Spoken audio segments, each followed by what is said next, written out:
sooner.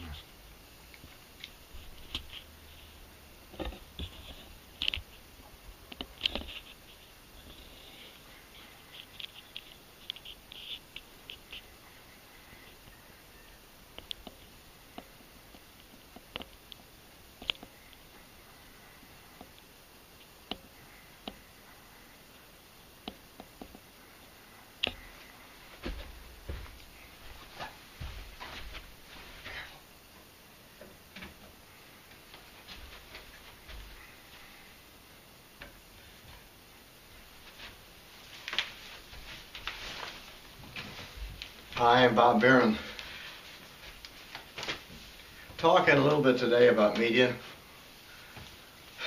Media. When I was a kid, media, we never even thought about it in that way. I'm sitting next to a big old radio here from the 40s. When I was a child, we would listen to this thing, stories on that, stories on it, songs, whatever, and we listened to it intently. That was our media. We didn't know it. We didn't call it. We called it a radio. Later on, we had a TV set about 1950, and it was a different kind of media.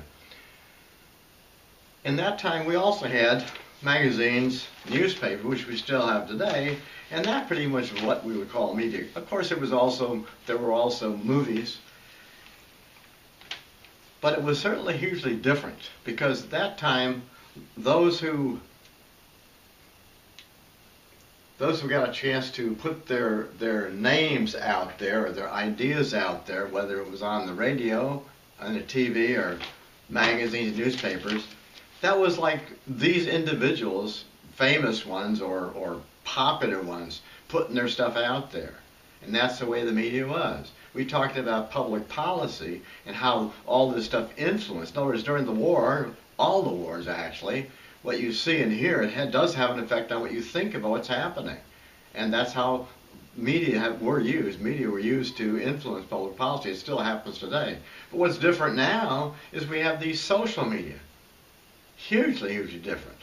I mean, even, I'm thinking 50 years ago in Berkeley, I was up there at that time, and they had what they called public access television, which meant you could sign up to go to a little studio and share your ideas for a few minutes, went out to the local town locally, and you might have a chance to get your ideas out to a few hundred, few thousand people.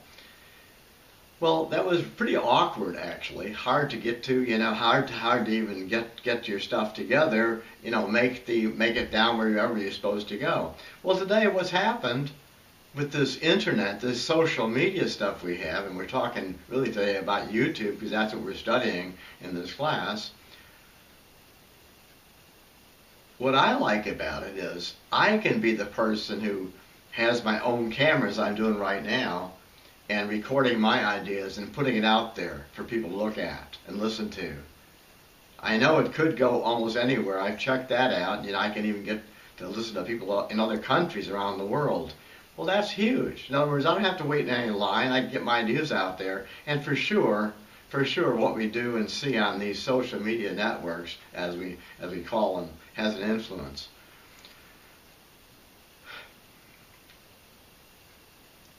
Thinking about one college kid used to live in our house, and he told me, he said, yeah, I started looking at pornography when I was 12 years old, Bob, on the internet. But I didn't know that there was pornography on the internet all those years ago. This kid was, that's like 10 years ago.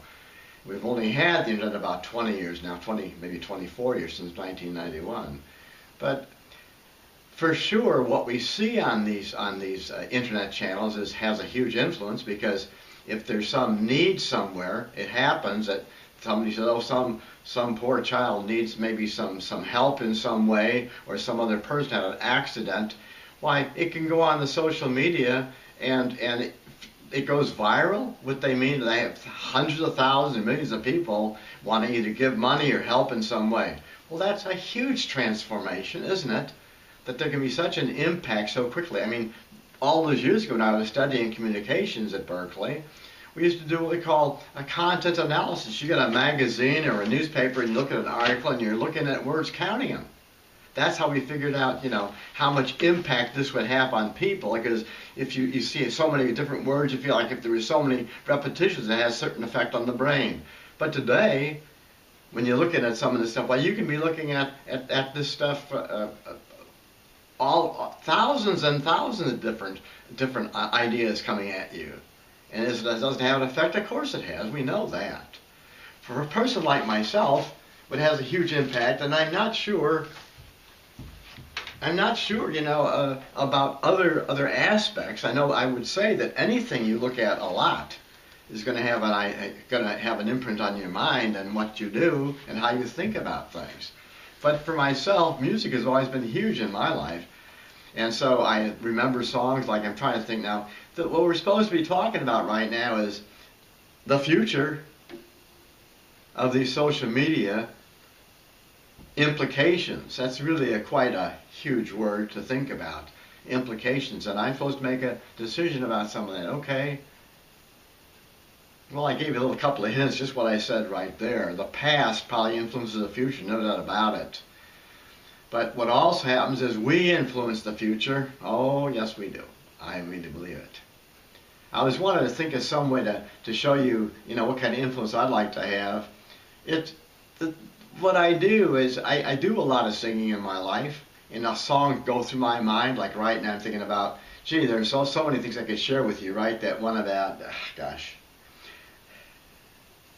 I see trees of green, skies of blue. I see them all for me and for you, and I say to myself, what a wonderful world. Well, that's a beautiful thought, isn't it? There's so many things like that. Or, oh, what a beautiful morning. My dad would sing that, and Mom would say, what's beautiful about it? Anyhow, I just want to share a couple of little lines with something, a couple of bars of a song that I've been singing for a while. And it's got a special meaning for me because it was written a long time ago, Bob Dylan, 1962. But a class I was teaching back in 65 or 66 probably, they chose this as their graduation song. Now, why would they do that? Put it in context, 1965, lots of stuff happening. These poor kids had seen a president get killed, been 2 years earlier, President Kennedy. Vietnam was happening, protests. This is Berkeley, California I'm talking about.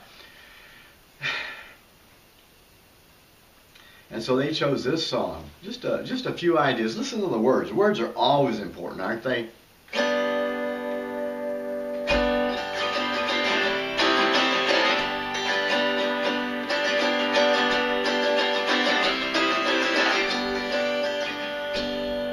How many roads must a man walk down before you call him a man?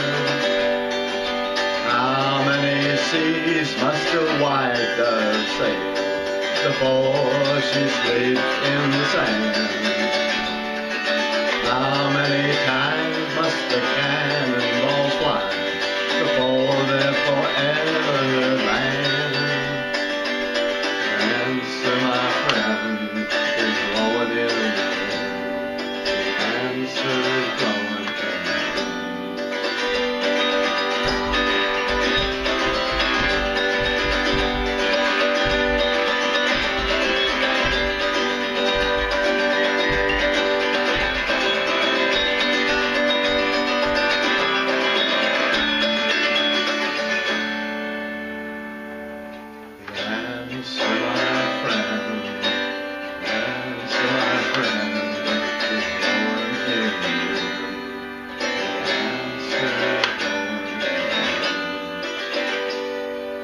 I think the answer, really, whatever happens to the media we're using, is up to you and me, of course, all of us.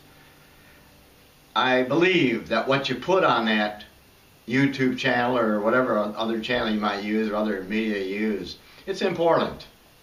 You put on something there that other people can look at and get some, what would I say, peaceful ideas about life? Yeah, I think that's a good idea.